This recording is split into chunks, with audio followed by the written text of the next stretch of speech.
Bienvenue à tous et à toutes. Et donc aujourd'hui, on a le plaisir d'accueillir Subir Sajnev. Je ferai une présentation un peu plus longue tout à l'heure, bien entendu, mais bienvenue Subir. Et donc je confirme que le premier cours aura bien lieu à 11h30, comme prévu. En attendant, je vais continuer l'exploration du modèle SYK, donc Sajnev-Yekitaev. Je vous rappelle sa définition ici, dans le cas d'interaction à deux fermions. Et je vais juste vous faire au tableau un petit résumé de ce qu'on a fait lors du cours précédent. Donc, lors du cours précédent, on avait vu que la fonction de Green, GI, si je considère une fréquence complexe Z, était automoyennante. Je vais essayer d'écrire au tableau en anglais pour faciliter la compréhension de tout le monde. Et que cette quantité automoyennante obéissait à une équation intégrale non linéaire qui se faisait via la définition de la self-énergie. Donc on définit une self-énergie par l'équation de Dyson habituelle.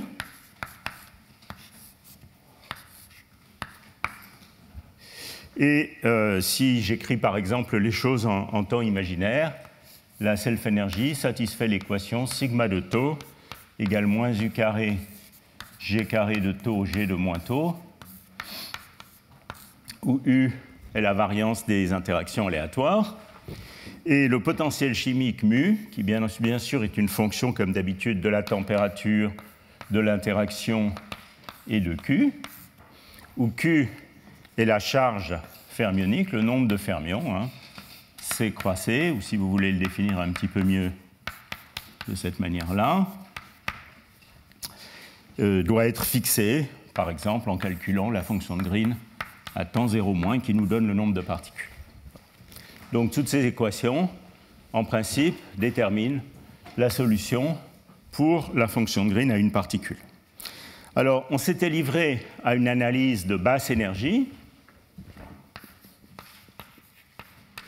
que j'avais détaillé au tableau. Donc ça, ce sont des rappels.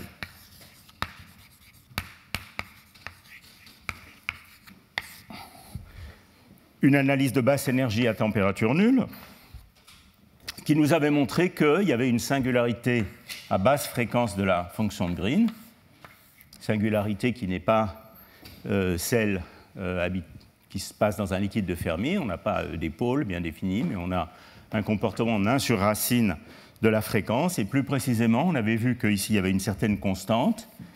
Ici, il y avait un paramètre sur lequel je vais revenir dans la suite, et puis une dépendance en 1 sur racine de Z, plus bien sûr des corrections sous-dominantes, dont Subir nous parlera peut-être plus tard dans son cours. Next week. Okay. Et ce paramètre θ jouait un rôle important. Il mesurait l'asymétrie spectrale de la fonction spectrale du problème. Donc vous voyez qu'ici, pour les fréquences positives, je vais avoir un sinus de pi sur 4 plus θ. Donc la fonction spectrale à température nulle, c'est quelque chose qui diverge à basse fréquence, avec une amplitude ici qui est proportionnelle à sinus de pi sur 4 plus θ sur racine de oméga. Et puis de l'autre côté, j'ai aussi la même divergence en 1 sur racine, mais avec un préfacteur différent qui est proportionnel à sinus de pi sur 4 moins θ sur racine de oméga. Et cette asymétrie spectrale joue un rôle profond dans la théorie et va jouer un rôle en particulier important aujourd'hui, à la fois en particulier dans la détermination de l'entropie extensive de ce problème. Alors, on avait vu que l'analyse de basse fréquence fixait complètement le facteur C, donc l'amplitude générale. On avait établi l'équation C4 égale pi sur U carré cosinus de 2θ. Alors apparemment, il y a des gens qui sont venus me voir à la fin du cours précédent en me disant que le U que j'avais écrit au tableau ressemblait à un θ et que donc ils étaient confusionnés par le fait que pourquoi il y avait θ qui se promenait tout seul. Il y a évidemment que des facteurs trigonométriques qui dépendent de θ, et ça, c'est 1 sur U carré. Le fait que cette amplitude diverge quand U tend vers 0 n'est pas surprenant. Elle vient du fait que quand U tend vers 0, évidemment, on perd cette singularité.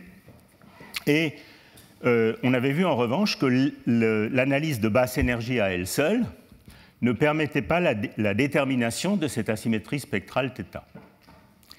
Et donc j'avais, à la fin du cours, très rapidement souligné le fait que pour établir l'expression de θ, il fallait utiliser une analyse globale qui relie les basses fréquences et les hautes fréquences et qui est très analogue à ce qu'on fait dans le cadre du théorème de Luttinger dans la théorie des liquides de Fermi ou des fermions en interaction en général. Et donc c'est ce qu'on va voir aujourd'hui au début du cours, c'est cette analyse du théorème de Luttinger qui va nous permettre de montrer qu'il existe une relation universelle entre θ et Q qui est indépendante des détails du problème.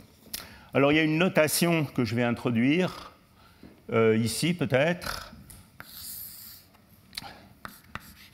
parce que je sais que Subir va s'en servir dans son cours et qu'elle est aussi quelquefois commode, effectivement. Donc je vais définir un paramètre E qui n'est autre que directement relié à cette asymétrie spectrale. Donc c'est le rapport des deux amplitudes, le rapport d'amplitude entre les fréquences positives et les fréquences négatives. Et comme vous allez le voir peut-être dans le cours d'aujourd'hui, plutôt dans celui de la prochaine fois, je suppose, ce paramètre E est en fait relié au champ électrique d'un trou noir chargé dans l'analogie avec la gravité. Alors il y a évidemment une symétrie complète dans la théorie entre θ et moins θ. θ est compris entre moins π sur 4 et π sur 4. Il y a une symétrie entre θ et moins θ qui revient à échanger les particules et les trous, et donc qui revient également à échanger Q en 1 moins Q. Donc c'est la symétrie particule-trou. Et qui veut dire aussi que quand θ égale 0, eh bien, GQ égale 1,5, qui est le cas de système demi-plein. Alors, entre parenthèses, je ne vais pas en parler dans le reste du cours, je pense. Je ne sais pas si Subir en parlera. Mais ce modèle SYK peut être généralisé à des interactions à P fermions, P étant quelconque. Donc ça, c'est juste une remarque, hein, que tout ça peut être généralisé à des interactions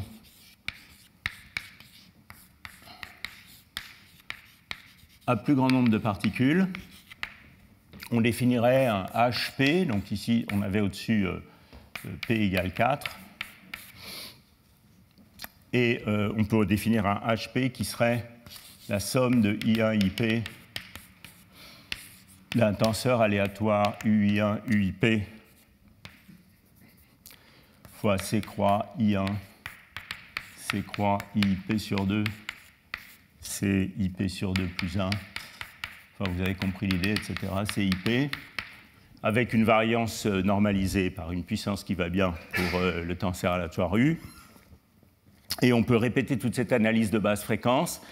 Donc dans ce cas-là, on a G de Z qui se comporte comme C sur la fréquence maintenant à une puissance 1 moins 2 delta, où delta, on peut montrer par la même analyse de basse fréquence, vaut 1 sur P. Voilà. Donc ça, c'est juste pour mémoire, disons, avec une équation intégrale qui ferait intervenir G de taux puissance P sur 2, G de moins taux puissance P sur 2 moins 1. Donc les mêmes méthodes qu'on avait établies la dernière fois se généralisent à une interaction à P fermien. Bon, je ne vais pas revenir trop là-dessus dans le reste du cours, mais je vous le mentionne quand même. Donc passons à la première partie du cours d'aujourd'hui. Alors le menu du cours d'aujourd'hui, oui, peut-être je devrais écrire ça ici.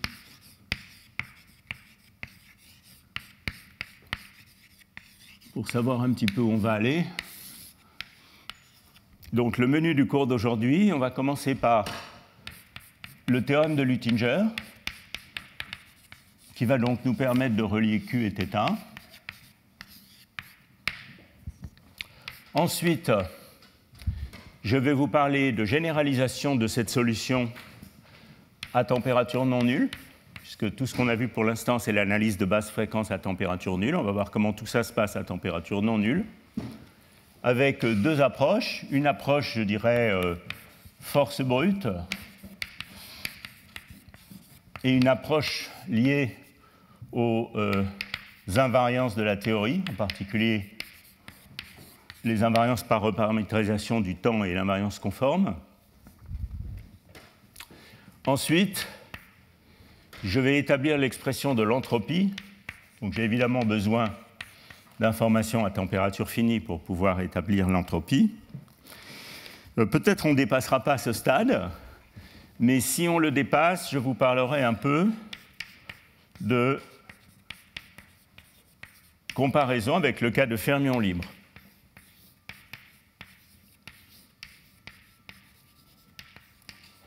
Avec des hoppings aléatoires. Bon, alors c'est un menu un peu copieux, donc je ne sais pas si on arrivera vraiment à la fin, on va voir. Bon, et ensuite, évidemment, une pause et le cours de subir. Bon, donc passons à la première partie qui est le théorème de Luttinger. Donc je vous avais expliqué que pour ça, on allait utiliser une propriété globale de la fonction de Green, qui est en gros basée sur cette identité, moins d sur dz de log g. Donc c'est une preuve enfin ça commence comme une preuve très très classique, celle que vous trouvez quand vous ouvrez Landau-Lifshitz, tome 2, de physique statistique, ou Abrikosov, Gorkov, Dialoginski, ou tous les bons livres de théorie quantique du problème à n-corps. Et cette preuve du théorème de Luttinger démarre avec cette identité, moins d sur dz log g égale 1 moins d sigma dz fois g, qui vient juste de la dérivation par rapport à la fréquence de l'équation de Dyson, que je peux réécrire g de z égale moins d sur dz, qui est une dérivée totale, ce qui tombe bien, de log g, plus g d sigma dz. Et donc la stratégie qu'on va suivre, c'est de calculer le nombre de particules en intégrant g sur la fréquence sur un contour qui va bien. Donc je vais le faire précisément avec tous les facteurs pour ne pas tricher, mais disons, je veux juste vous donner l'idée de la manière dont ça marche. On va intégrer sur un certain contour, que je me réserve le droit de préciser plus tard, ce g, de manière à obtenir le nombre de particules. Et puis ici, on va avoir un terme qui va nous donner, qui est déjà tout intégré,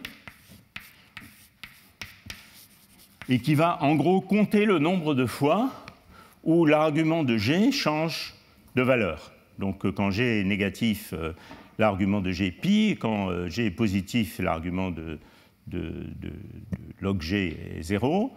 Et donc c'est pour ça que dans un liquide de Fermi, ce terme compte le volume de la surface de Fermi, hein, dit de manière grossière. Et puis ici, on a un terme qui, dans la théorie habituelle des liquides de Fermi, est nul. Pourquoi est-ce que dans la théorie habituelle, des liquides de Fermi, ce terme est nul? Parce qu'en fait, la self-énergie, donc l'argument qui est donné dans les bons livres, c'est que la self-énergie peut être vue comme la dérivée par rapport à la fonction de Green d'une certaine fonctionnelle de la fonction de Green, qu'on appelle la fonctionnaire de Luttinger-Ward. Alors, dans le cas du modèle qui est ici, on peut donner une expression explicite de cette fonctionnelle. Cette fonctionnelle, ça va être tout simplement phi de g, à des facteurs près, que je n'écris pas, ça va juste être l'intégrale, donc il y a un u carré, hein, l'intégrale de g de tau au carré, g de moins tau au carré. Vous voyez que si je prends une dérivée de cette expression, je trouve justement, par rapport à g, une dérivée fonctionnelle, je trouve précisément l'équation intégrale qui est là-bas. Donc vous voyez que cet objet, donc ça c'est la fonctionnelle de Luttinger-Ward exacte du modèle SYK. En général, dans un problème à n-corps, on ne sait pas donner une expression complète de la fonctionnelle de Luttinger-Ward. Et il y a des gens qui cherche à l'échantillonner de manière statistique par des méthodes Monte-Carlo, ce qui d'ailleurs pose des problèmes dont je ne parlerai pas plus tard dans ce cours, mais c'est un sujet intéressant. Vous voyez que cette fonction de Luttinger-Ward, c'est une fonction qui ne dépend de rien. Enfin, elle dépend de G, mais elle ne dépend pas des fréquences extérieures, ni des temps extérieurs. Alors, cet objet qui est ici peut s'écrire comme... je peux faire une intégration par partie, c'est ce qu'il y a de plus simple. Et donc, vous voyez que je peux écrire cette intégrale comme dg dz fois sigma, qui est delta phi, delta g. Alors, qu'est-ce que c'est que ça? Ben, c'est la variation de la fonctionnelle quand je change les fréquences par une constante. Mais comme cette fonctionnelle ne dépend pas des fréquences externes, en principe, cet objet doit être 0. Alors ceci est vrai dans un liquide de Fermi, mais c'est un argument qui est un peu cavalier, et en particulier quand G a des singularités à basse fréquence qui sont plus méchantes que celles d'un liquide de Fermi, ce terme est non nul. Et on va voir que dans le modèle SYK, à cause des singularités de G à basse fréquence, ce terme est non nul et contribue au théorème de Luttinger. Alors ça, en fait, c'est quelque chose qu'on avait découvert avec Olivier Parcollet dans un certain nombre de papiers il y a une vingtaine d'années. La plupart des choses que je vais vous lire dans ce cours sont extraits de ces différents articles. Voilà, donc ça c'est le trio GPS, comme Subir aime à l'appeler. Et c'est dans un de ces articles que, donc ces deux articles sur ce qu'on appelait à l'époque le Quantum Heisenberg Spin Glass, qu'on s'est aperçu que pour calculer l'entropie de ces systèmes, en calculant l'entropie de ces systèmes, qu'en fait il y avait ce terme anormal qui contribuait au théorème de Luttinger. Alors vous allez voir pourquoi, en fait, si on néglige ce terme, on obtient un paradoxe. On trouve que cette équation seule ne marche pas, pour des raisons assez évidentes. Et à l'époque, ça nous avait causé des migraines pendant plusieurs semaines, jusqu'à ce qu'on réalise que ce terme était effectivement non nul.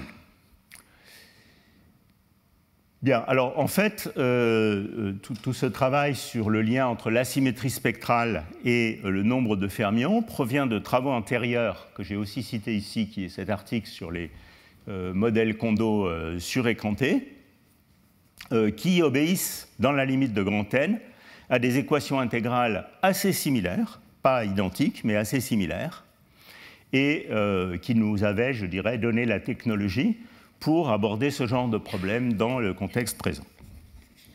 Bon, alors ça, c'est l'argument, je dirais, enfin, c'est le squelette de la preuve. Maintenant, on va le faire un peu plus sérieusement. Et j'ai passé mon week-end à me casser la tête sur certaines déterminations de la coupure des logs pour être sûr d'avoir tous les bons facteurs partout. Et finalement, j'en ai conclu que la meilleure manière de procéder, ce n'était pas exactement de calculer le nombre de particules, mais c'était de calculer la différence entre le nombre de particules et le nombre de trous. Alors, ça nous simplifie beaucoup la vie, donc c'est comme ça que je vais le faire. L'algèbre est un tout petit peu plus compliquée, mais d'un autre côté, on a beaucoup moins à réfléchir sur comment le log se comporte dans le plan complexe quand on fait ça. Donc, qu'est-ce que je vais calculer exactement? Je vous rappelle que si je regarde une fonction de Green en fonction du temps imaginaire, donc ça, ce serait le temps imaginaire qui, à température finie, ira de 0 à bêta égale 1 sur t. Une fonction de Green, c'est un objet qui a cette tête, typiquement. Elle est négative dans l'intervalle 0-bêta, ou alors c'est que les choses se passent vraiment très mal. Enfin, en fait, elle est négative. Et la valeur ici, c'est G de taux égale 0+, qui vaut donc moins 1 moins Q. Parce que c'est C croix C, C croix. Et puis, du côté taux négatif, c'est une fonction qui est comme ça, puisqu'elle est antipériodique de période bêta, hein, donc c'est l'image miroir de cette branche-là, et la valeur ici, c'est précisément Q. Donc, à cause de l'anticommutation des fermions, la discontinuité ici de la fonction de Green est fixée égale à 1, ça c'est C croix égale 1, mais la valeur moyenne, donc le point qui est ici, quelque part, qui est 1,5 de G de taux égale 0 plus G de taux égale 0 moins, eh bien, comme vous voyez, cette quantité vaut Q moins 1,5. Alors, j'aime bien considérer cette quantité parce qu'elle va refléter de manière intrinsèque les propriétés sous la symétrie particule-trou. Quand je change θ en moins θ, Q change en 1 moins Q, et donc cette quantité change en son opposé. Donc toutes les symétries sont évidentes, et on sait déjà que si c'est cette quantité-là qu'on calcule, le résultat doit être impair en θ, puisque θ donne moins θ, c'est la symétrie particule-trou. Donc je vais calculer cette quantité-ci, je vais peut-être garder ça, et effacer ici. Peut-être je vais garder cette équation, juste comme guide. Et je vais effacer là.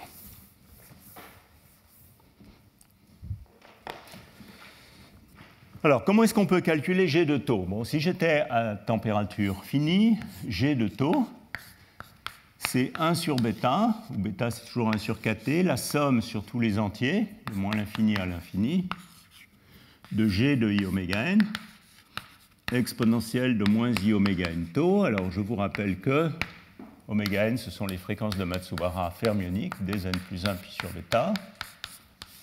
Et donc, quand t tend vers 0, ceci devient une intégrale qui vaut l'intégrale de d oméga sur 2pi. Alors, on peut écrire ça, si vous voulez, dz sur 2pi, de g de z, exponentielle de moins z taux. J'introduis volontairement la notation z égale i oméga pour pouvoir ensuite bouger dans le plan complexe. Cette intégrale étant calculée de moins i l'infini à plus i l'infini, c'est-à-dire sur cet axe du plan complexe. Alors je vais dessiner à droite un grand plan complexe parce qu'on va beaucoup s'en servir.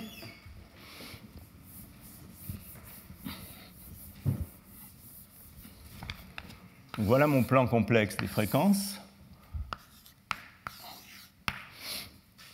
Et je dois donc intégrer sur cet axe avec un facteur qui permet la convergence de l'intégrale. Quand taux tend vers 0, cette fonction est discontinue, donc il faut faire attention si taux tend vers 0 moins ou vers 0 plus, on ne va pas trouver le même résultat. Et donc vous voyez que ma quantité ici, Q moins 1,5, c'est 1,5 de l'intégrale dz sur 2pi.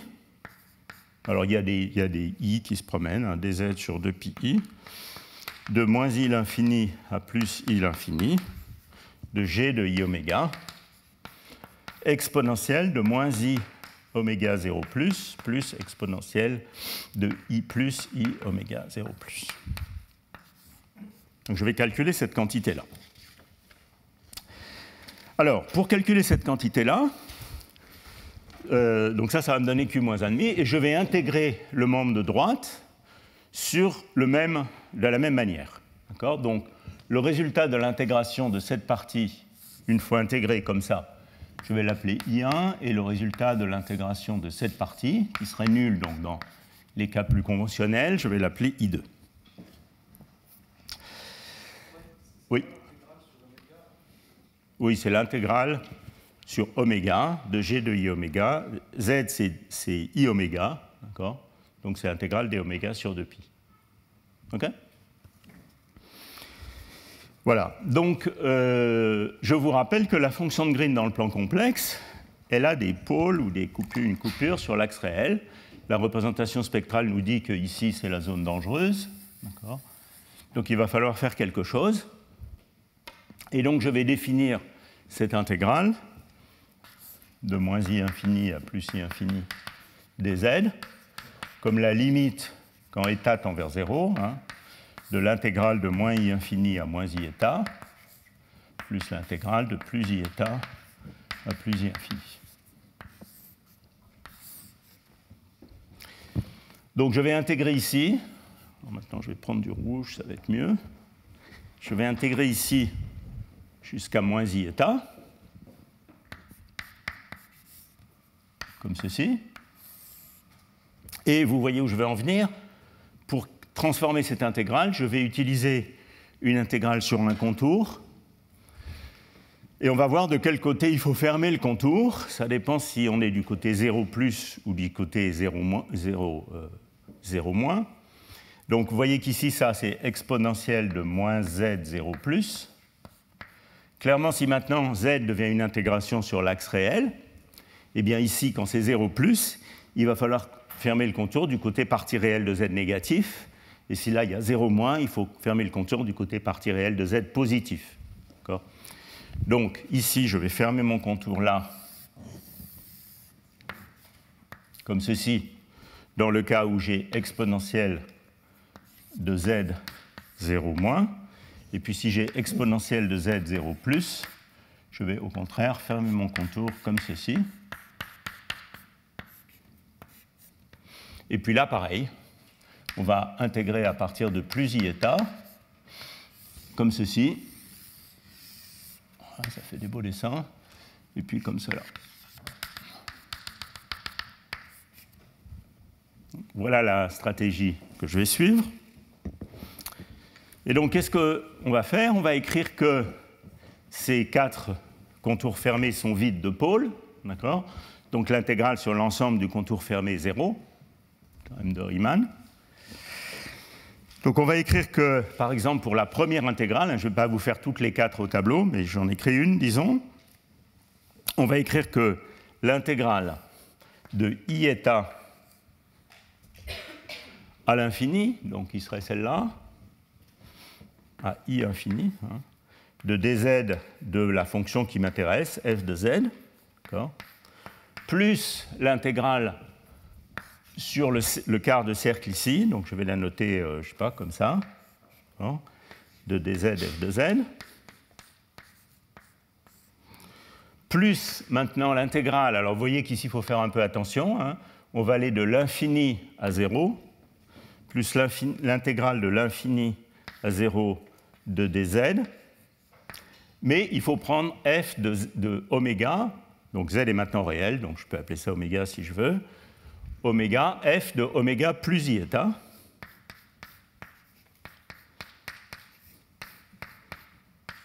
Voilà. Alors maintenant, on fait la chose habituelle, on fait tendre cette intégration vers l'infini.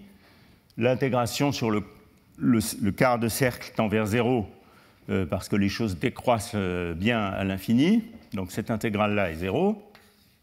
Et donc ça m'a permis de relier l'intégrale sur l'axe imaginaire des fréquences à une intégrale sur l'axe réel des fréquences, pourvu que je fasse attention d'avoir une petite partie imaginaire positive. Alors, je fais ce même travail, je ne vais pas le faire au tableau en détail, mais je fais ce même travail pour chacun des cadrans.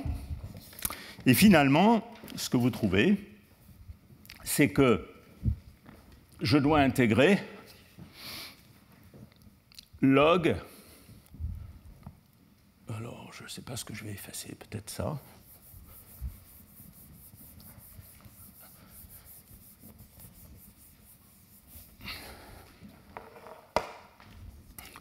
Je dois intégrer la fonction qui fait intervenir la dérivée par rapport à z,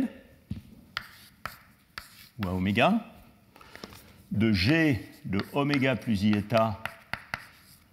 Donc chacun de ces termes va me donner un log g de oméga plus iêta, un log g de oméga moins iêta, un log g de moins oméga moins iêta, un log g de moins oméga plus iêta.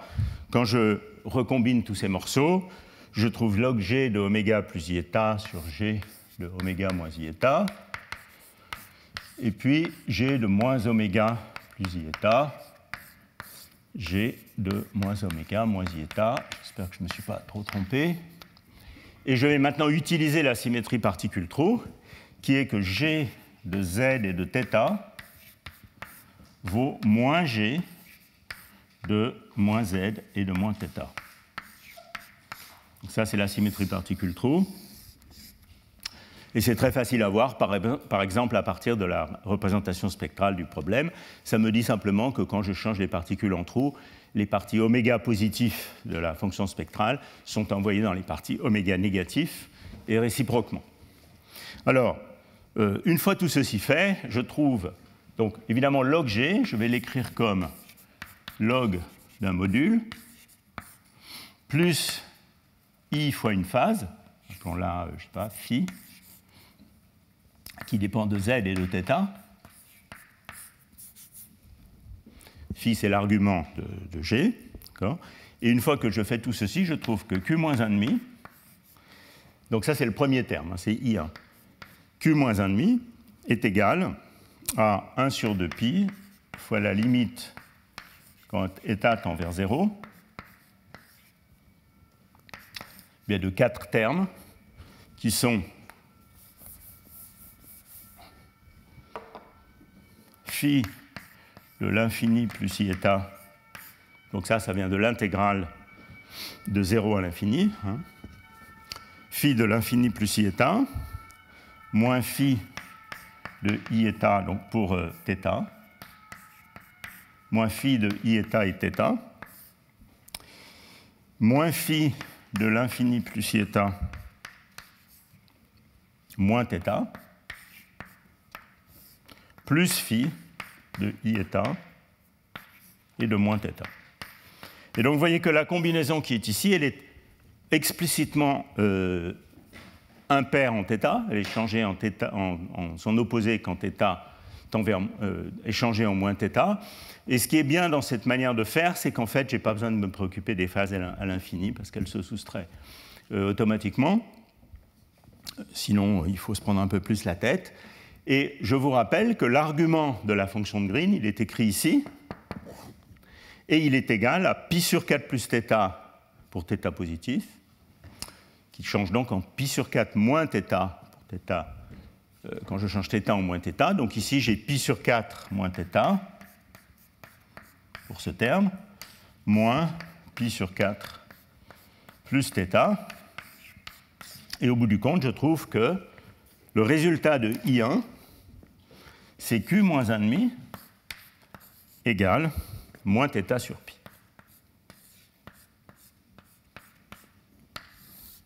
Donc ça, c'est le résultat de I1. Ce n'est pas le résultat final correct.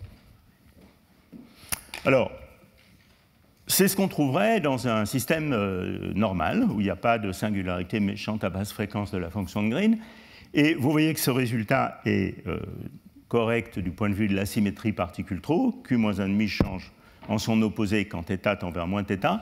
Mais en fait, vous pouvez tout de suite suspecter que ce résultat a un problème. Effectivement, quand θ tend vers moins pi sur 4, ça devrait correspondre au cas où Q égale 1.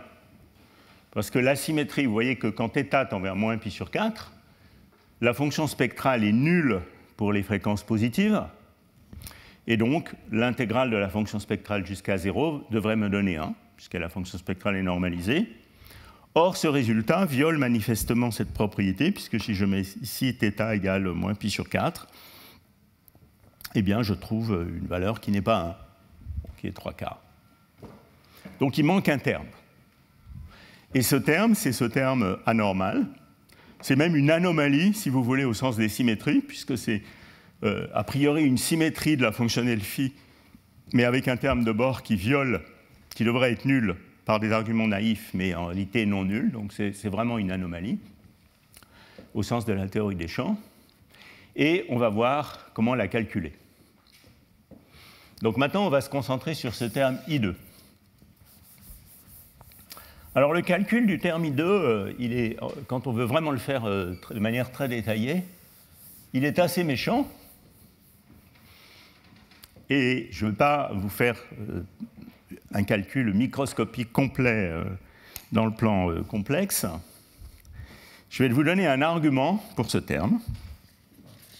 Et puis pour ceux qui veulent voir un calcul précis, vous pouvez aller regarder l'appendice de l'un de ces articles, du PRB qui est là, en bas du slide, où vous pouvez voir tous les détails.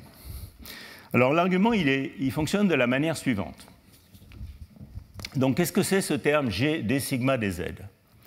Sigma, c'est un objet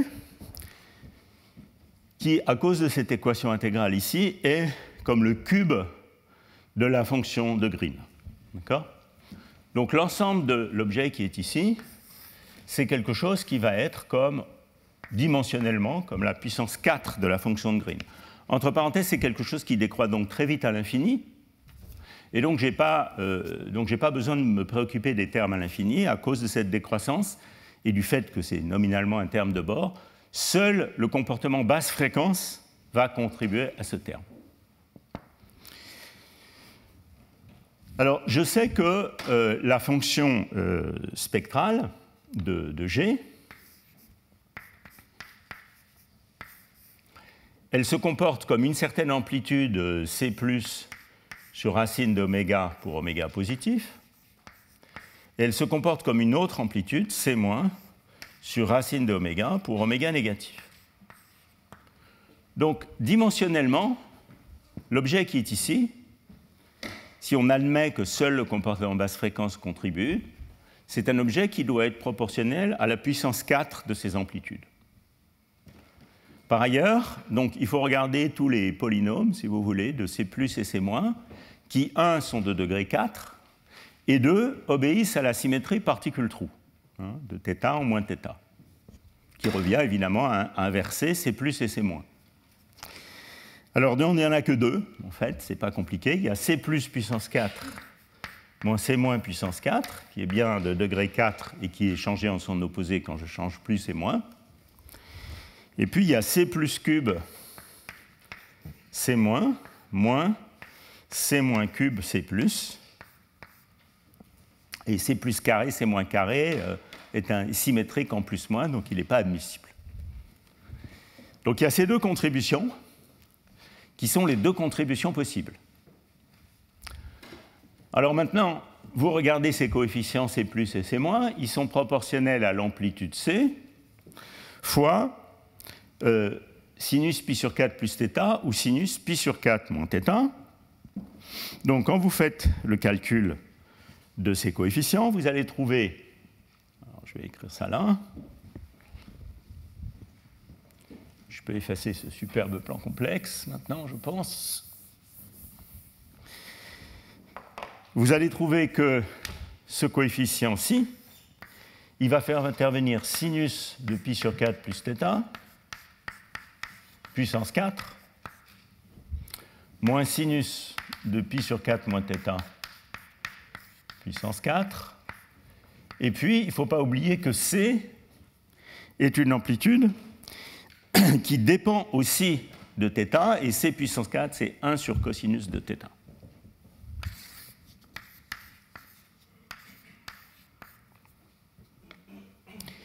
Donc, en fait, ce terme, il est problématique parce qu'il est singulier dans la limite où θ tend vers plus ou moins pi sur 4.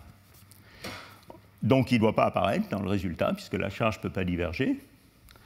En revanche, le terme qui est ici, eh bien, vous pouvez facilement faire le calcul. Donc, si j'appelle ce sinus S+, c'est S plus cube S moins S moins cube S+, de nouveau multiplié par C4, d'accord ?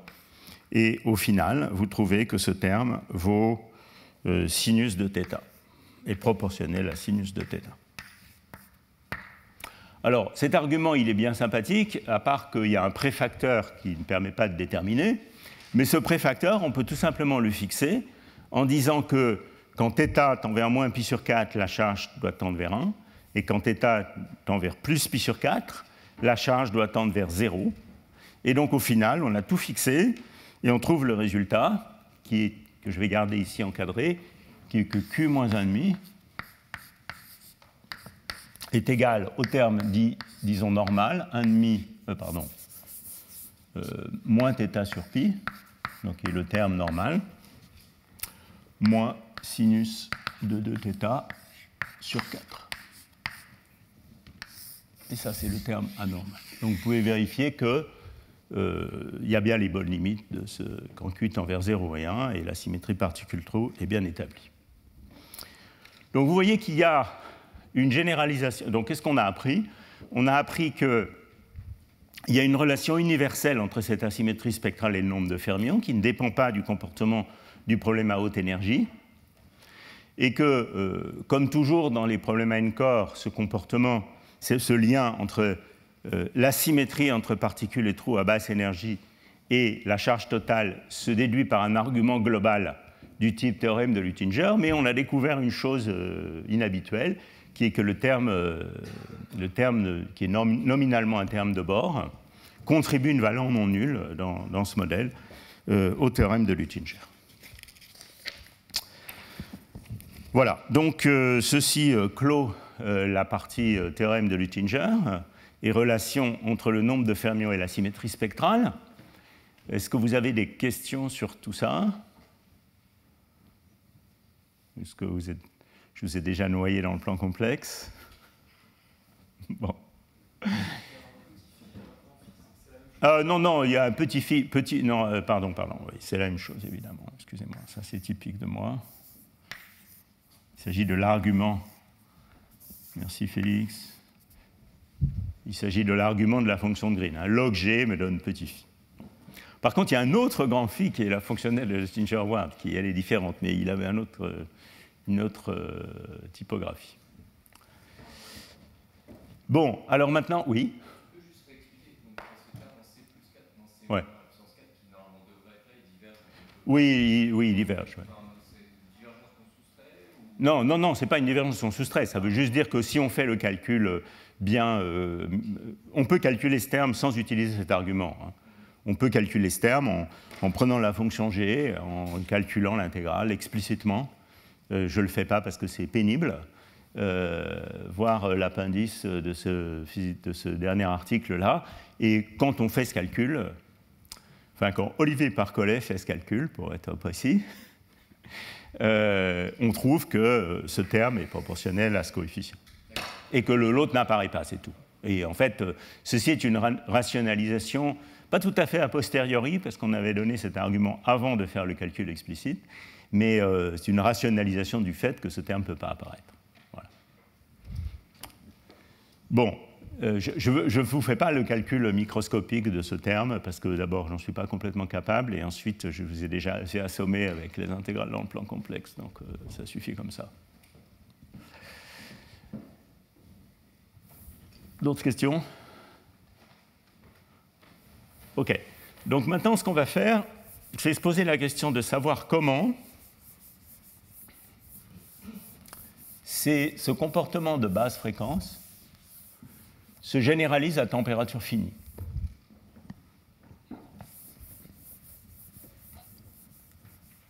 Je vais juste garder ça.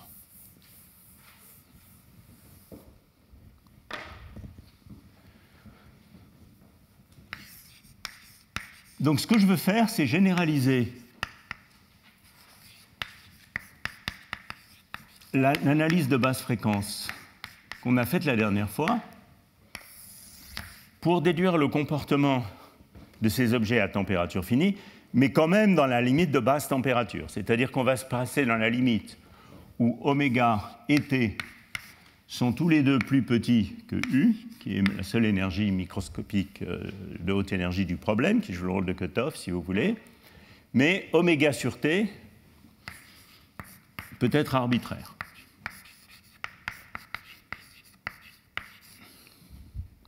Et on va voir qu'il apparaît un comportement de scaling dans cette limite, où les choses deviennent des fonctions universelles d'oméga sur T. Alors là encore, je vais vous présenter deux manières de voir les choses. Il y a une manière brute force, disons, qui est de deviner un ansatz pour la généralisation de ces expressions qui sont ici à température finie, et puis vérifier que ça marche dans les équations intégrales. Et puis, il y a une justification beaucoup plus élégante de cet ansatz qui est basée sur l'invariance conforme. Et on va voir les deux choses maintenant. Alors en fait, quand on avait abordé ce problème dans ces deux derniers articles, et aussi dans le premier qui est là-haut, qui est Non-Fermi Liquid Regime of a Dopant Insulator, on avait cette expérience de la solution des problèmes Kondo, et on savait en fait que ces équations, on avait deviné que ces équations devaient avoir l'invariance conforme à basse énergie.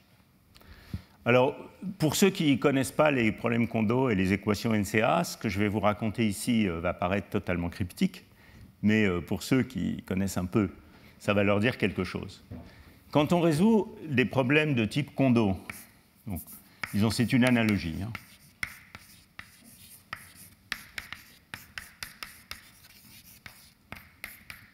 Quand on résout des problèmes de type Kondo, par ce qu'on appelle la méthode de la non-crossing approximation, qui est l'approximation de non-croisement, qui sont de nouveau des graphes qui ne se croisent pas, donc ça ressemble beaucoup au diagramme de la dernière fois, qui deviennent exacts dans la limite où la symétrie de ces problèmes Kondo est étendue à SUM. Donc ça justifie une approximation qui s'appelle NCA qui devient exacte. Eh bien, on trouve en fait que ces modèles, et c'est l'objet du deuxième article sur ce slide, on trouve en fait que ces modèles peuvent être résolus en résolvant un ensemble d'équations intégrales non linéaires couplées, qui sont ces équations NCA, qui ressemblent beaucoup aux équations qui solutionnent le problème SYK. À part que, dans ce cas-là, je vous passe les détails, on a une self-énergie fermionique et une self-énergie bosonique, on a en fait deux self-énergies. Et la self-énergie fermionique, par exemple, obéit à une équation intégrale qui me dit que, à des équations de Dyson habituelles, et une équation intégrale qui me dit que sigma f de taux est quelque chose comme G0 de taux fois, disons, GB de taux, quelque chose comme ça. Et réciproquement, sigma b de t, G0 de taux, GF de taux, ou GB de moins taux peut-être. Et ceci, c'est cette fois un propagateur de fermions libre. C'est le bain dans lequel vit mon impureté Kondo. Et un propagateur de fermions libres, c'est quelque chose qui décroît comme 1 sur taux à grand temps. Alors vous voyez que dans le problème SYK, on a une structure qui est similaire, disons, puisque je peux écrire ça comme G de taux fois G de taux, G de moins taux, et G de taux, G de moins taux, précisément décroît aussi comme 1 sur taux à grand temps, puisque G de taux décroît comme 1 sur racine de taux. Donc la structure mathématique de ces équations intégrales ressemble à celle de ces problèmes Kondo en grand N.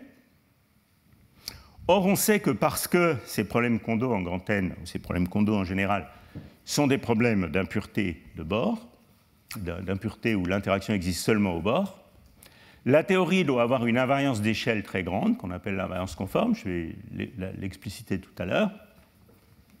Et cette invariance dicte la forme des solutions pour ce régime de température quand on connaît la solution à température nulle. Alors, bon, disons, ça c'est quelque chose d'un peu cryptique que je vous raconte là, c'est juste pour vous dire qu'on peut deviner l'ANSATS qu'on va vouloir écrire pour G de taux à température finie en s'inspirant des connaissances qu'on a sur l'invariance conforme. Alors en fait, si vous regardez la vidéo de Kitaev sur le site de KITP, vous verrez qu'il cite notre article avec Olivier et il s'étonne du fait qu'en ouvrant le Grachstein-Herzig, on ait trouvé la solution de ce problème à température finie, mais ce n'est pas comme ça qu'on a fait. On savait que ce problème à l'invariance conforme, et donc c'est pour ça qu'on a utilisé ces formes d'échelle des fonctions de Green. Effectivement, on cite Grachstein-Herzig pour toutes sortes de formules utiles dans les transformés de Fourier. Alors, quelle est la généralisation à température finie d'une fonction de Green comme 1 sur taux, alors je vais écrire quelque chose d'un peu général, 1 sur taux puissance 2 delta. Donc quand on a une fonction de Green qui décroît comme 1 sur taux à une certaine puissance à température nulle, on a vu que pour delta, SYK ici, delta vaut 1/4. Quelle est la généralisation à température finie dans cette limite d'échelle? Donc ça, je vais vous le montrer tout à l'heure explicitement par l'invariance conforme. Je vous demande juste de me croire. Cette généralisation, c'est pi sur bêta sur sinus de pi tau sur bêta, qui est une version périodisée de 1 sur tau, puissance de delta. Alors vous voyez que quand bêta tend vers l'infini, ce sinus devient pi tau sur bêta, les pi sur bêta s'en vont, et ça me redonne bien 1 sur tau puissance 2 bêta, 2 delta. Et ceci me dit en fait, de manière très concrète, que une fonction de Green qui va être comme ceci, eh bien, je vais pouvoir lire, ça c'est bêta, je vais pouvoir lire son comportement à longtemps, ici, près de bêta sur 2. C'est le contenu aussi de cette formule. C'est la généralisation à température finie en utilisant l'invariance conforme de la théorie, l'invariance par reparamétrisation du temps, que je vais vous détailler plus tard.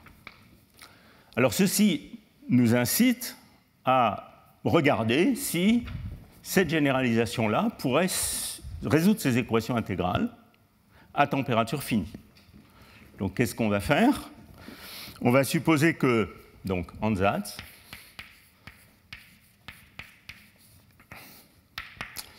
on va supposer que G de taux, donc je vous rappelle que G de taux se comportait à grand temps à température nulle,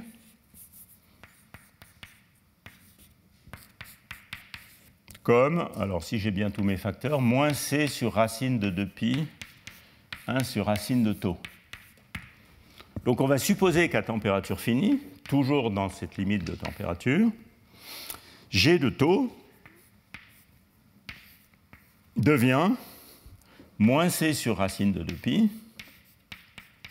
pi sur bêta, sur sinus pi taux sur bêta, puissance de delta, ou si vous voulez, tout simplement 1,5. On prend cette expression, on la met dans l'expression de l'équation intégrale pour sigma. Sigma de taux serait à ce moment-là égal à u carré, qu'un signe moins probablement, c cube sur 2pi puissance 3,5 fois pi sur bêta sur sinus pi taux sur bêta, mais cette fois puissance 3,5.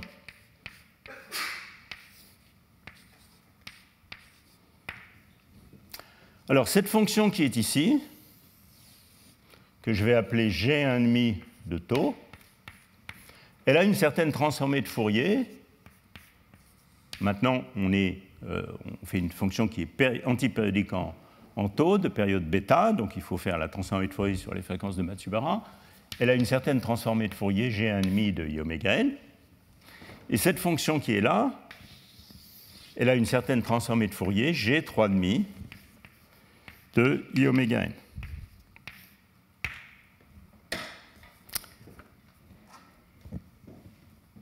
On a vu, par ailleurs, que pour fermer la boucle, il faut utiliser l'équation de Dyson, qui est ici. On a vu que mu moins sigma de 0 doit donner 0, et que le reste, c'est la partie singulière sigma de I oméga moins sigma de 0, qui est la partie singulière de sigma, et que l'équation de Dyson me dit maintenant que G de I oméga n doit être essentiellement moins 1 sur sigma de I oméga n. Je note singulier ici parce que ça veut dire qu'il faut soustraire la valeur à 0, ou soustraire sigma de 0 de mu. Alors si je mets ces équations ensemble et que j'utilise la valeur de l'amplitude qui est ici, C4 égale pi sur U2 cosinus de 2θ, vous voyez que les C4, U2, etc. disparaissent, et que ceci doit me dire qu'il existe une certaine relation, pour que cet ansatz soit correct, entre les transformées de Fourier de ces fonctions, qui est... alors, qu'est-ce que c'est cette relation? C'est G1 quart de I oméga n, G3 quart de I oméga n, fois 1 sur 4pi égale 1. Et donc ça, c'est une relation entre transformée de Fourier complètement explicite de ces deux fonctions que vous pouvez vérifier, parce que ces transformées de Fourier se calculent exactement. Et vous pouvez vérifier que cette équation est effectivement correcte. Yes, minus 1, I think you're right. Et que cette expression est effectivement correcte. Alors, je ne vous donne pas toutes les expressions de ces transformées de Fourier, je vais juste en écrire une ici, pour que vous l'ayez sous les yeux. Je vais peut-être effacer ça.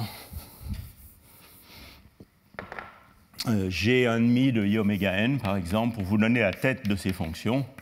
G1,5 de I oméga n, c'est égal à I moins 1 puissance n plus 1, racine de 2pi, fois, divisé par, gamma de 3/4, moins oméga n sur 2pi t, gamma de 3/4 plus oméga n sur 2pi t.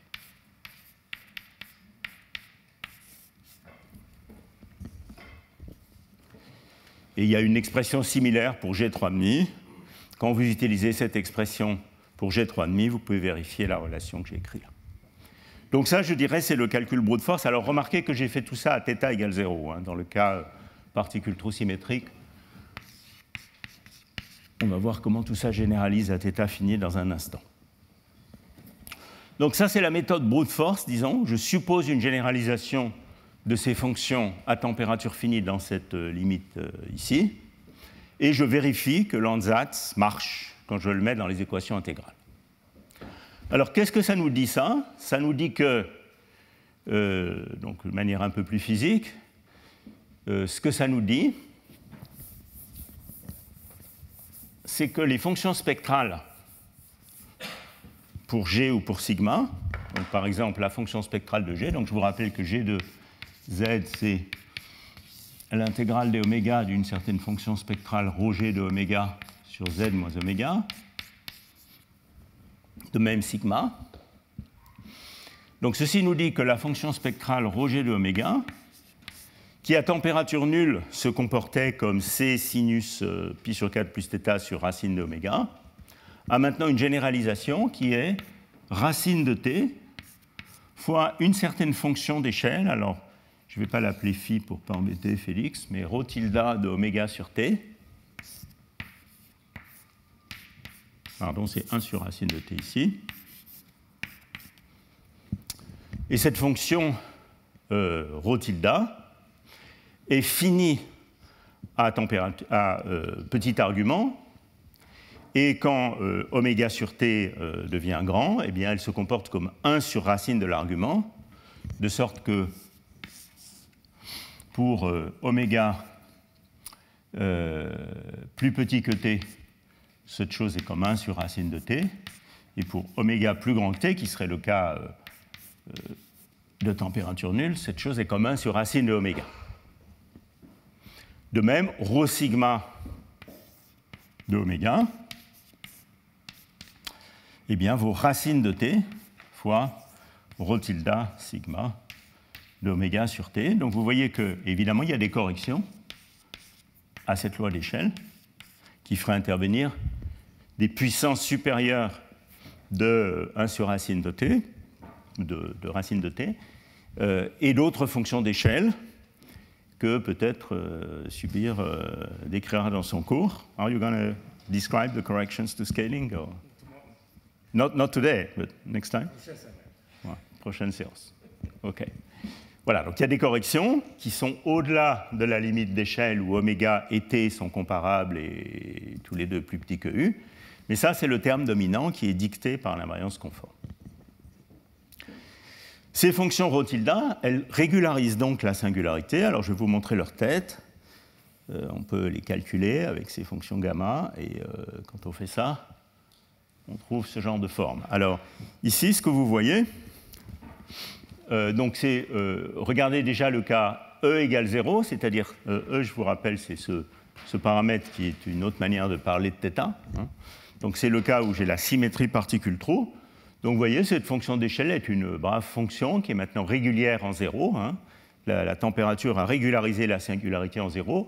Et on retrouve maintenant la queue en 1 sur racine de oméga, qui s'étendait jusqu'à température nulle avant.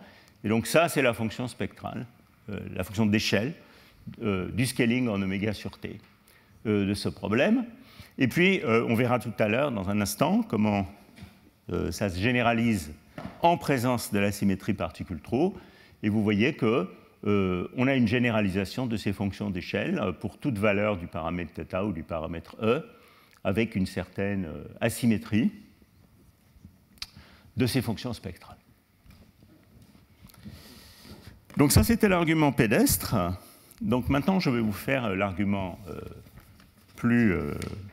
moins pédestre, mais plus élégant, qui permet de montrer d'où vient, en fait, cette généralisation à température finie, et qui est liée à une grande famille de symétries des solutions de ce problème. Donc, quelles sont ces symétries? On va effacer tout ça.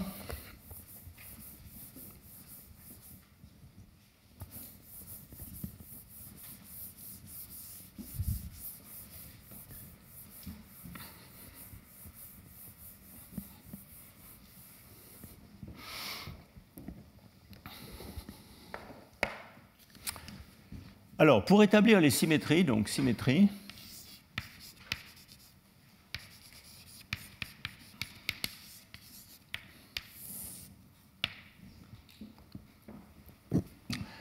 donc on va voir qu'il y a déjà une première symétrie qui est liée à une reparamétrisation du temps.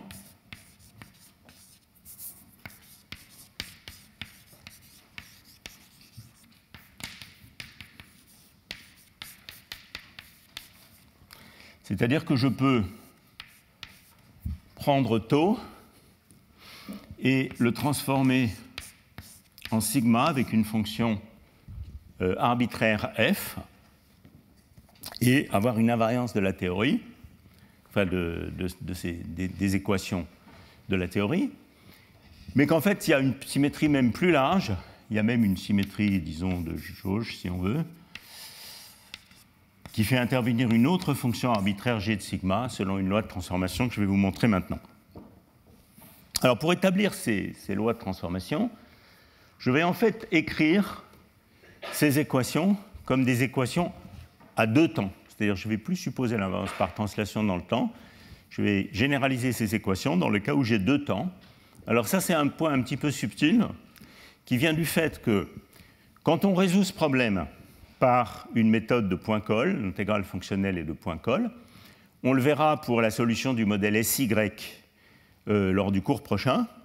Il faut faire intervenir des champs qui sont bilocaux en temps, qui servent à découpler le problème, donc une self-énergie et un champ conjugué, qui sont des champs bilocaux en temps.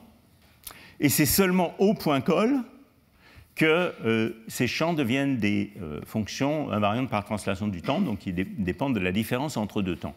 Il se trouve que les équations générales de la théorie, avant qu'on ait pris le point-colle, ont une invariance par symétrie beaucoup plus grande que ce qui se passe au point-colle, où on a des symétries plus réduites.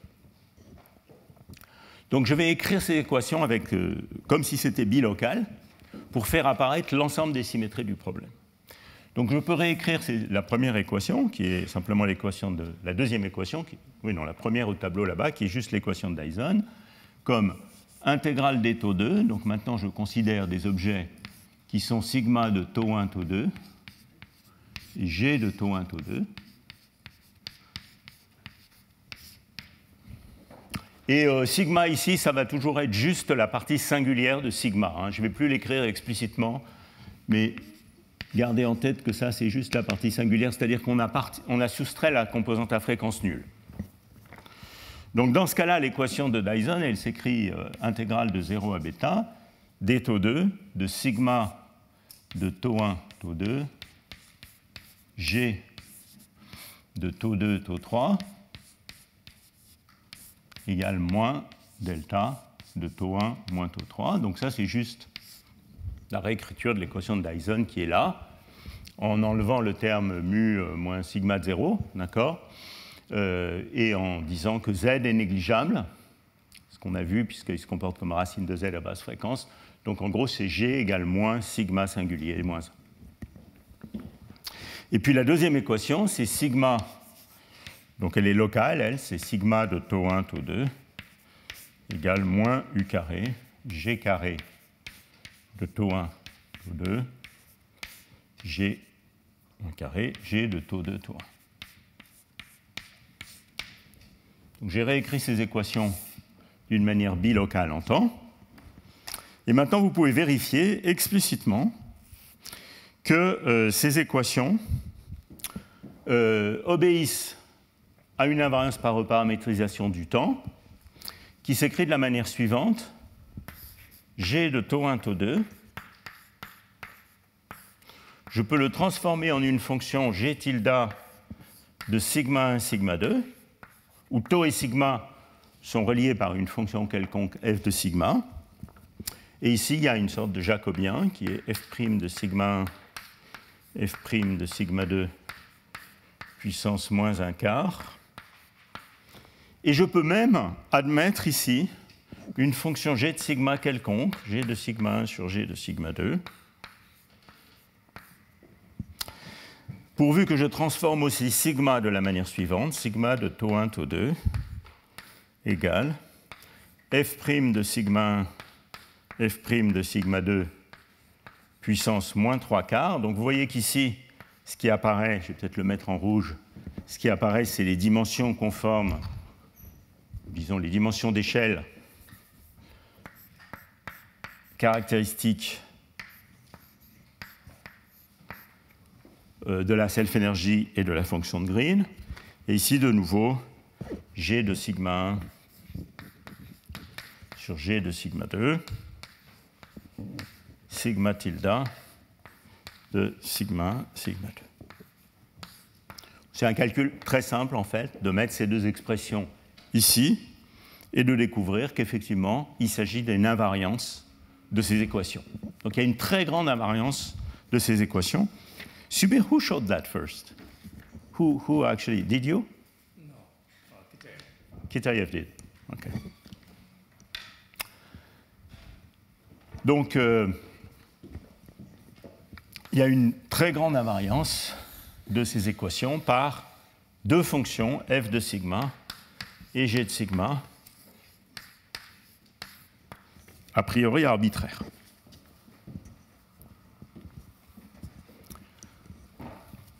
Alors, je peux utiliser cette invariance par reparamétrisation. The little g I contributed, but the f, OK, good.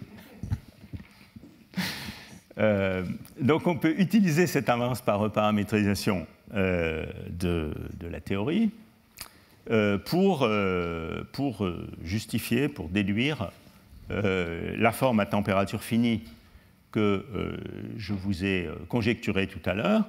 Et pour faire ça, je vais effacer ça ici. Pour faire ça, on utilise la transformation habituelle dans les théories de modèles d'impureté ou les théories conformes avec Bohr, qui est la transformation suivante. Donc on va choisir f de sigma comme étant bêta sur pi tangente de pi sigma sur bêta. Alors ici, j'ai un peu changé de notation. Donc si vous voulez, tau, c'est le temps imaginaire à température nulle. Donc tau, il est dans moins l'infini, l'infini. Et maintenant, sigma, lui, il est dans 0 bêta. Donc c'est bêta, c'est sigma, le temps imaginaire à température finie périodique, de ma fonction périodisée. Alors ça, c'est une transformation très connue dans les théories conformes avec Bohr ou les problèmes de type Kondo. Si je regarde cette transformation, il est clair qu'elle mappe l'axe complet de moins l'infini à l'infini des temps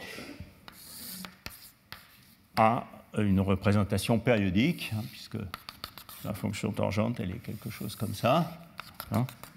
Ça serait sigma sur bêta. Et donc ici, j'ai 1,5, 1, etc. Et donc, elle envoie l'axe réel sur un intervalle 0 bêta de sigma.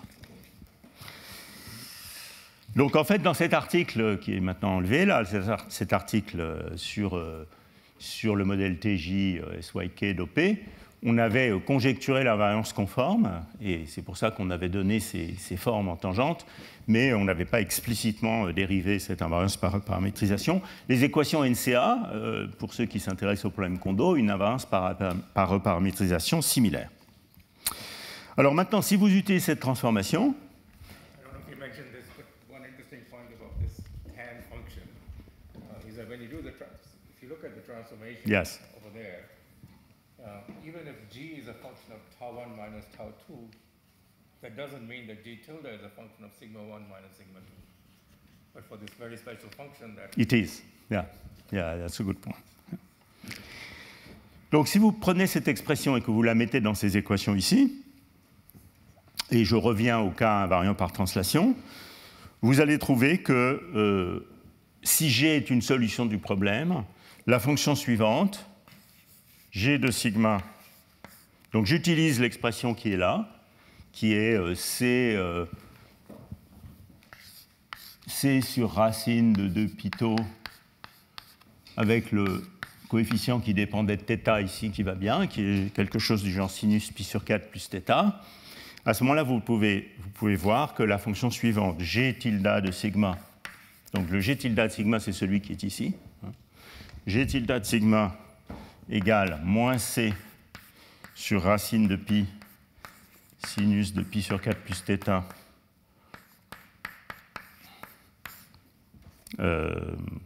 fois petit g de sigma.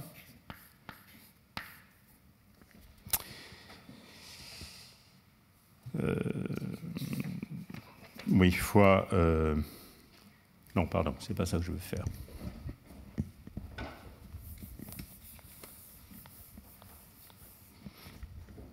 Excusez-moi. Donc, je repars de l'expression à température nulle qu'on connaît, qui est G de taux égale moins C sur racine de pi, sinus de pi sur 4 plus θ, 1 sur tau puissance 2 delta, et je substitue cette expression qui est là. Et donc je vais trouver ici pi sur bêta sur tangente de pi sigma sur bêta, puissance 1,5.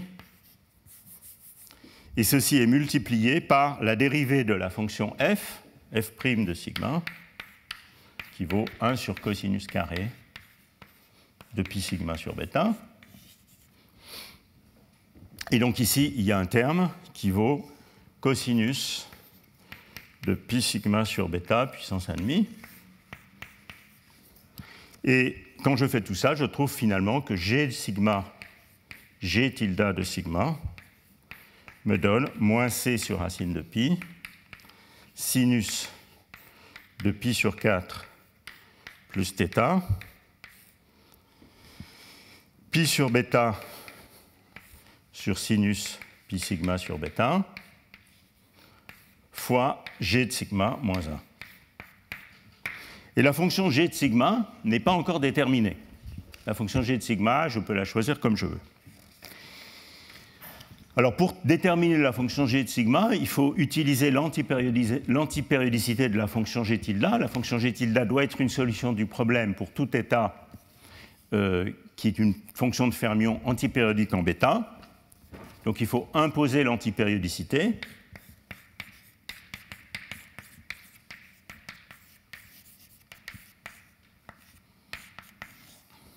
Et quand vous imposez l'antipériodicité, vous trouvez la relation suivante. G de sigma plus bêta sur G de sigma égale sinus de pi sur 4 moins θ sur sinus de pi sur 4 plus θ. Alors vous voyez que pour établir cette équation, on a été obligé d'utiliser la solution à grand temps, mais à temps négatif de la fonction de Green, qui fait intervenir l'autre partie de la symétrie spectrale. Alors la solution de cette équation fonctionnelle pour G, elle est évidente. C'est simplement G de sigma, une pure exponentielle.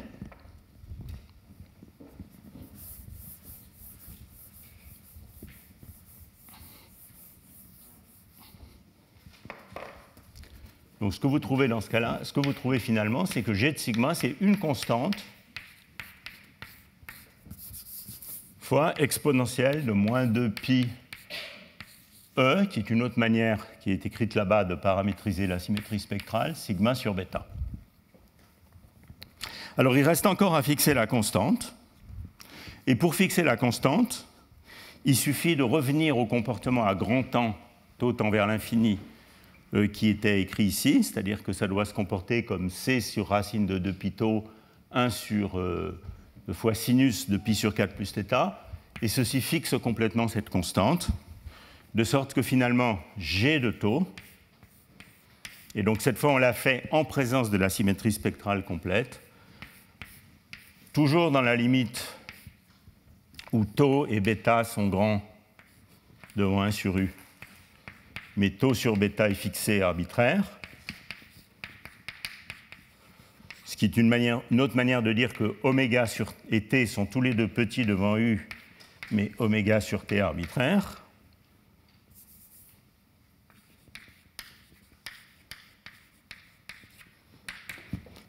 L'expression qu'on obtient, c'est moins c sur racine de pi, exponentielle de moins 2 pi e tau sur bêta, sur une normalisation bon, qui se trouve être ça, fois la fameuse forme pi sur bêta sur sinus pi tau sur bêta, puissance 1,5.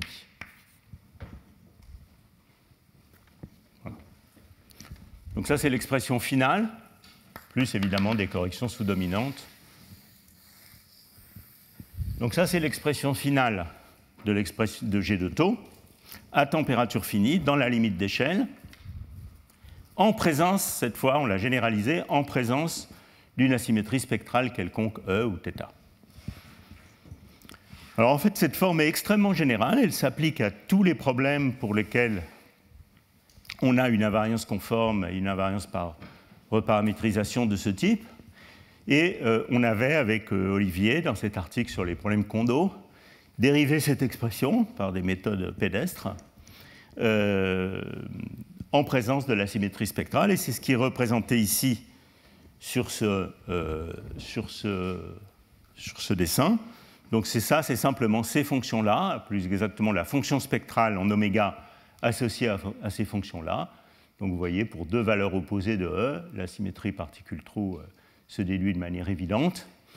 Et ce qui est représenté là, c'est donc les fonctions spectrales correspondantes, ρ, G de oméga, ou je les avais appelées comment tout à l'heure, ρ tilde G de oméga sur T, d'accord, et qui sont évidemment des fonctions de θ ou de E, qui ne dépendent donc que d'un seul paramètre, qui est cette asymétrie spectrale.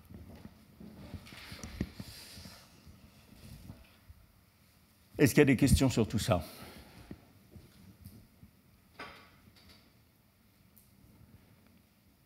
Donc ceci clôt la partie température finie, généralisation à température finie de la solution asymptotique. Et je vais utiliser les 12 minutes qui restent pour vous montrer comment on peut, à partir de tout ça, déduire l'entropie du problème. Ce qui fera une transition naturelle avec le cours de subir. Bien, alors, pourquoi est-ce que j'ai insisté dans toute cette histoire sur cette asymétrie spectrale θ? Eh bien, parce que vous allez voir... Ah, je devrais garder cette expression, je vais être obligé de m'en servir. J'ai besoin de garder cette expression-là, qui est juste une notation, et j'ai surtout besoin de garder l'expression entre Q et θ, qui, elle, joue un rôle crucial. Donc, je garde ces deux équations. Alors, pourquoi je vous ai embêté avec cette asymétrie spectrale? Parce qu'en réalité, cette asymétrie spectrale contient toute l'information nécessaire pour calculer l'entropie du problème. Donc cette entropie extensive à température nulle dont on a parlé lors du cours d'introduction. Alors comment ça marche cette histoire? Je suis en train de me couvrir de craie. On va donc calculer l'entropie.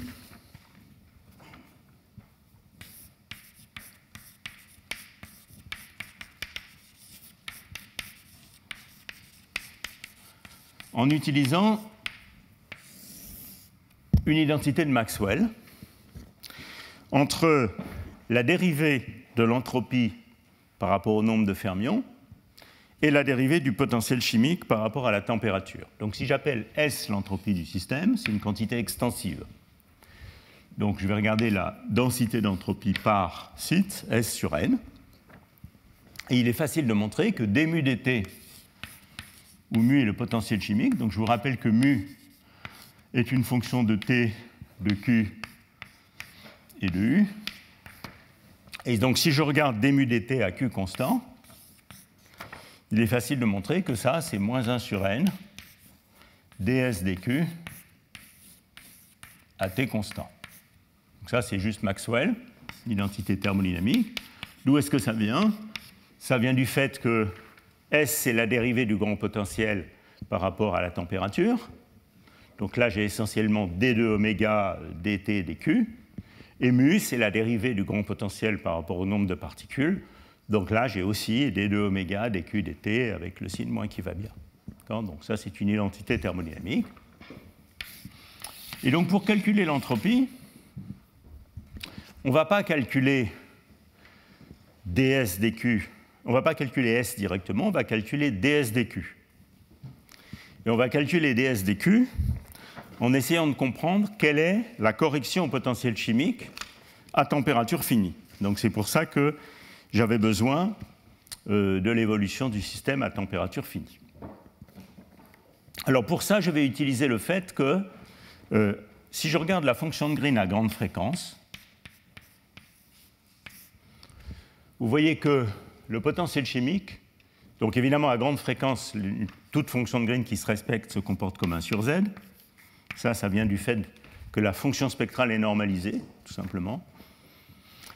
Et puis il y a une correction d'ordre 1 sur z2, parce que sigma décroît suffisamment vite à l'infini, cette correction d'ordre 1 sur z2 est complètement contenue dans le potentiel chimique. Donc en fait, le terme suivant, c'est moins mu sur z2, plus des corrections d'ordre supérieur en 1 sur z. Alors ceci vous dit, en utilisant la représentation spectrale qu'on a déjà vue plusieurs fois, g de z égale intégrale d oméga rho de oméga sur z moins oméga, vous voyez que si vous développez cette expression à grande fréquence, vous pouvez relier le terme en 1 sur z2 à un moment de ρ. Et la relation, c'est simplement que mu doit être égal à moins l'intégrale de moins l'infini à l'infini de d oméga oméga ρ de oméga. Ça, c'est une relation qui doit être vraie à toute température et qui vous dit immédiatement que mu est sensible à la partie impaire de la fonction ρ, donc quelque chose qui mesure la symétrie spectrale de la densité d'état. Cette expression, je peux aussi l'écrire en temps. C'est moins d sur d taux de g à taux égale 0 plus. Oui, c'est ça. Moins d sur d taux de g à taux égale bêta moins. C'est-à-dire que si je reviens au dessin de ma fonction de Green que j'avais tout à l'heure, on avait vu que ces deux quantités-là sont liées à la charge, à le nombre de fermions, mais la différence entre les pentes ici et là me renseigne sur le potentiel chimique. Alors, on a établi cette expression qui me dit que G de taux à température finie est égal à exponentielle de moins 2pi E taux sur bêta, donc il y a une partie exponentielle, fois tout cet objet-là, mais cet objet-là, c'est la partie qui est symétrique entre particules et trous, entre oméga et moins oméga, ou si vous voulez, entre taux et bêta moins taux. Donc fois une fonction que je vais appeler G symétrique, disons, de taux sur bêta. Fois des coefficients ici, que je n'écris pas.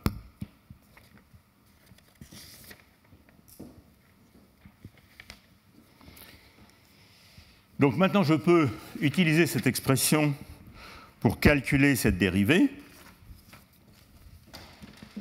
qui est là. Et vous voyez que cette dérivée, puisque c'est la différence entre les deux pentes ici, elle ne va pas faire intervenir la partie symétrique de la fonction de Green, elle va être complètement sensible à la partie exponentielle ici, qui mesure la symétrie entre les deux bords. Et finalement, quand je fais ça, je trouve que mu de t,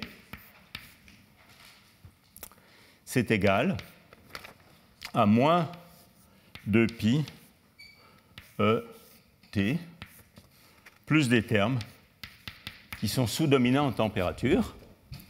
Et donc vous voyez que, alors en fait ça c'est mu de t moins mu de t égale 0, pardon. Parce qu'on a vu que mu de t égale 0, c'était sigma de 0, qui est une quantité non universelle, donc c'est la correction en température. Et donc vous voyez ce résultat tout à fait inhabituel, qui est que la correction en température au potentiel chimique est linéaire en température. Dans un liquide de Fermi, ou dans des fermions libres tout simplement, on aurait que delta mu, donc cette quantité, est proportionnelle à t carré, et non pas à t. On le verra en détail la prochaine fois, puisque on en est déjà à la fin du 3e cours et je ne vous ai pas encore parlé de fermions libres, mais ça va venir. On a commencé par les choses compliquées. La prochaine fois, je commencerai le cours avec des fermions libres avec des hoppings aléatoires pour que vous compreniez bien le contraste avec ce qui se passe ici. Bon, alors maintenant, on a absolument tous les ingrédients qu'il nous faut, puisque on voit que la dérivée du potentiel chimique en température, c'est moins 2 pi E. Et donc, moins 1 sur n, alors je vais maintenant prendre du rouge, parce que c'est ça les équations cruciales. Donc vous voyez ici que, je peux l'écrire là, que moins 1 sur n ds dq, donc peut-être je devrais l'écrire d dq de S sur n, la densité d'entropie, est égale à d mu dt, qui est donc moins 2 pi E.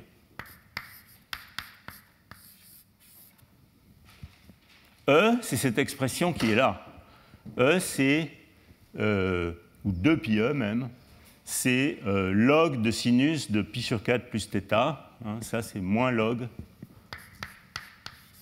de sinus de pi sur 4 plus θ sur sinus de pi sur 4 moins θ.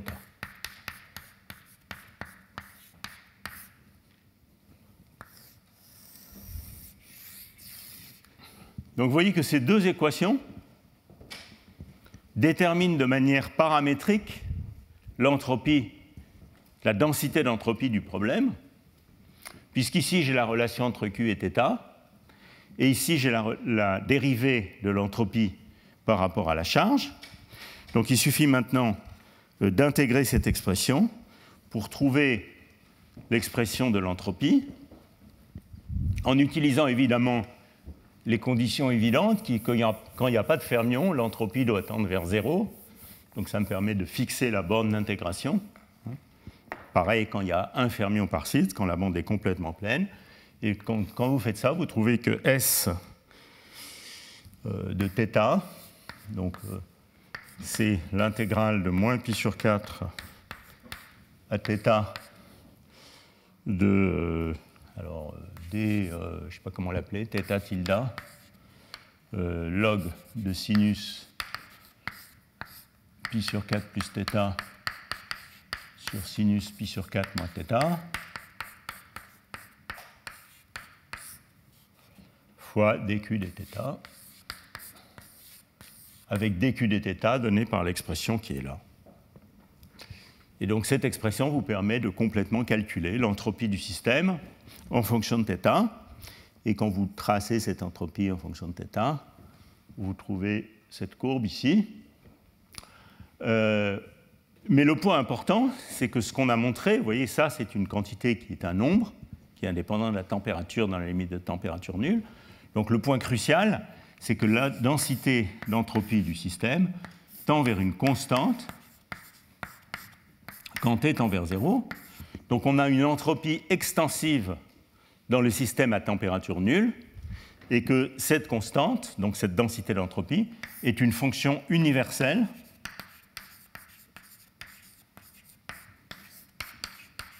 du nombre de particules, ou alternativement de l'asymétrie spectrale θ. Alors qu'est-ce que ça veut dire physiquement? J'en avais déjà parlé lors du cours d'introduction. Ça ne veut pas dire que mon modèle à volume fixé a un nombre infini d'états fondamentaux dégénérés.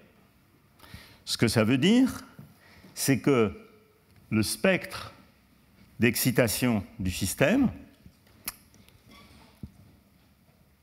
a un espacement de niveau dans la région de basse énergie qui est un espacement de niveau exponentiellement petit.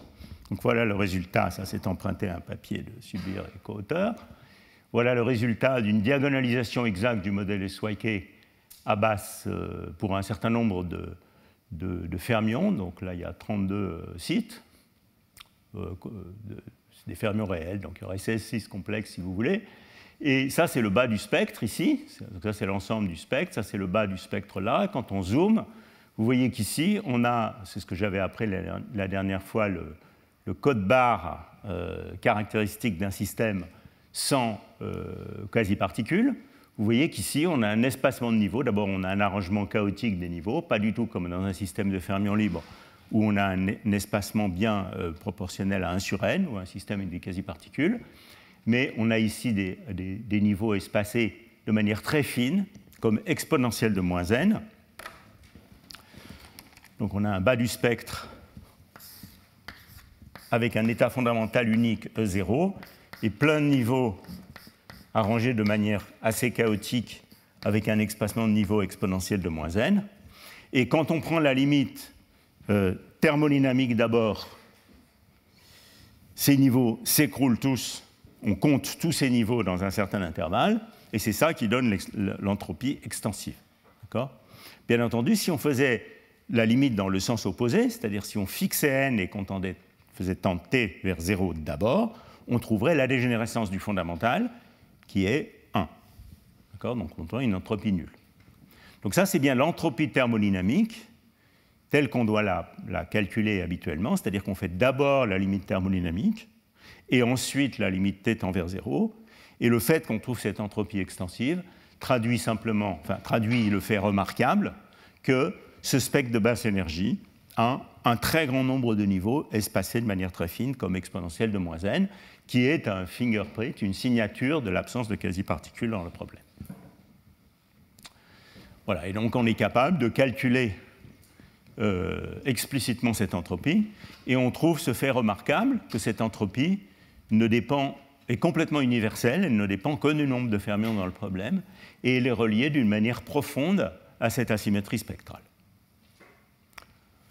Voilà, donc je vais m'arrêter là.